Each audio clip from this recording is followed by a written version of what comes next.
মৌলা মোহাম্মদ ফারুক ইহসান, দুটি প্রশ্ন। একটি তো হচ্ছে যে মুক্তিযুদ্ধের সময় যারা আমাদের স্বাধীনতার বিরুদ্ধে অবস্থান নিয়েছিল এবং সেই জায়গা থেকে তারাই আজকে মহান সংসদে গেছে।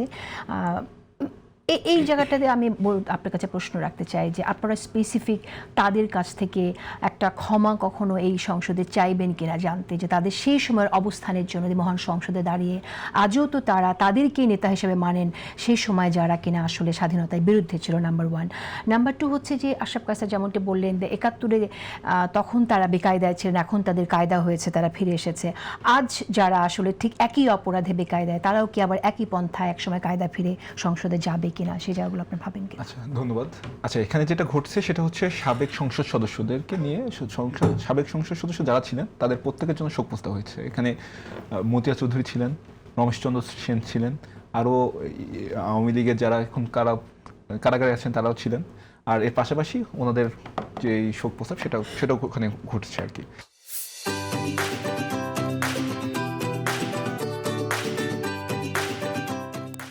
দ্বিতীয় যে ব্যাপারটা সেটা হচ্ছে যে জামাতকে নিয়ে এখন আমরা স্বাধীনতার প্রায় ৫৪ বছর পরেও আমরা আমাদের আলোচনা টপিকগুলো ওখানে আনা লাগতেছে জামাতের কিছু দ্বিচারিতা এবং তাদের যেই তাদের যে অবস্থান, সেই অবস্থানগত জায়গা থেকে তার যে পরিবর্তন হয় নাই এই কারণে। যেমন ধরেন মুক্তিযুদ্ধের পরে তৎকালীন পূর্ব পাকিস্তানের জামাতের আমির মাওলানা আব্দুর রহিম, ওনারা কিন্তু হচ্ছে একটা রিকনসিলিয়েশন প্রসেসের ভিতর দিয়ে যাওয়ার চিন্তা করেছিলেন, যে হচ্ছে ইসলামী ডেমোক্রেটিক লীগ বানায় নামটাম চেঞ্জ করে একটা পলিটিক্যাল পার্টি তৈরি করে তারা কাজ করার চেষ্টা করেছিলেন। কিন্তু পরবর্তীতে তাদের যেই সেই গোয়ারতুমির কারণে আসলে সেই প্রসেস ঠিকমতো আগায় নেই।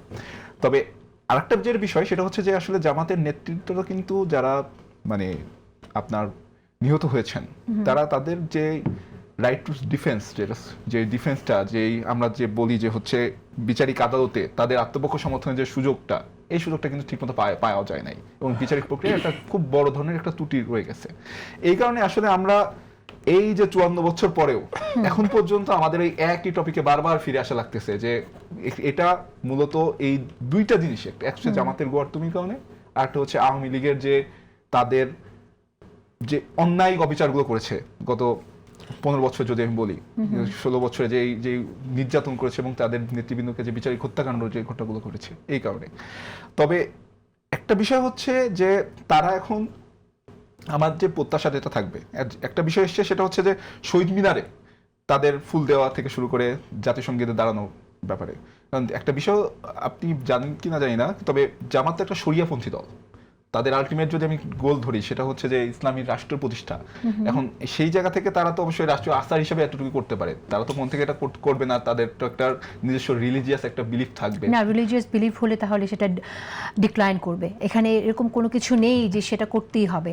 শরিয়াপন্থী দলের যুক্তি দিয়ে যেটা আপনি বলছেন সেটা তো আসলে অনেক bigger reason compare to this. এটা একটা নর্মস, এটা শুধু ফলো করা। যদি আসলেই সেই জায়গাতে তারা মনে করে রিলিজিয়াস ভ্যালুর এগেনস্ট আমরা দাঁড়ালাম, বিশ্বাসের এগেনস্টে দাঁড়ালাম, সেটা কি তারা আসলে করতে পারে কিনা? না, এখানে তাদের যে পলিটিক্যাল যে ডক্ট্রিনটা, সেই ডক্ট্রিনটা হচ্ছে যে ইসলামী থিওলজিক্যাল একটা স্টেট তৈরি করা। এটা তো আলটিমেটলি জামাতের যে থিওলজিক্যাল যে ডক্ট্রিন, যেটা যে তাদের যে স্টেট ডক্ট্রিন, যে তারা এই পর্যায়ে ধীরে ধীরে যাবে। এটা কি আপনাদের বলেছে?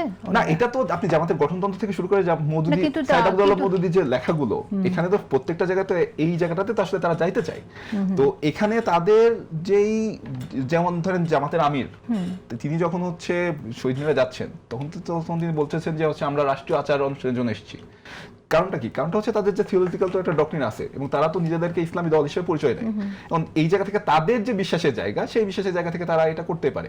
আচ্ছা এহসান, আপনি যে কথাটা বললেন সেটা তো আমরা সকলেই জানি, কিন্তু আমরা সম্প্রতি নির্বাচনের আগে আমরা জামাতকে দুই রকম কথা বলতে শুনেছি।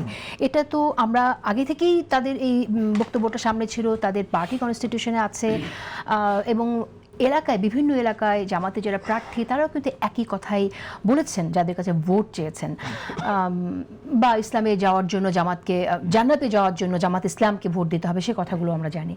কিন্তু পাশাপাশি যদি আমরা ফর্মাল স্টেটমেন্টের কথা শুনি, কূটনীতিকদের কিন্তু আমরা দেখেছি জামাতের নেতারা উল্টো কথা বলেছেন যে আমরা তো ইসলাম শাসনের কথা, কায়েম করার কথা বলছি না। সেই জায়গা থেকে আমার প্রশ্ন, আপনারা কি এই বিষয়ে কখনো কথা বলেছিলেন? না, আমাদের সাথে জামাতের যেই জোটটা, আমাদের যে নির্বাচনী সমঝোতাটা, এটা ছিল 3টা ইস্যুকে সামনে রেখে।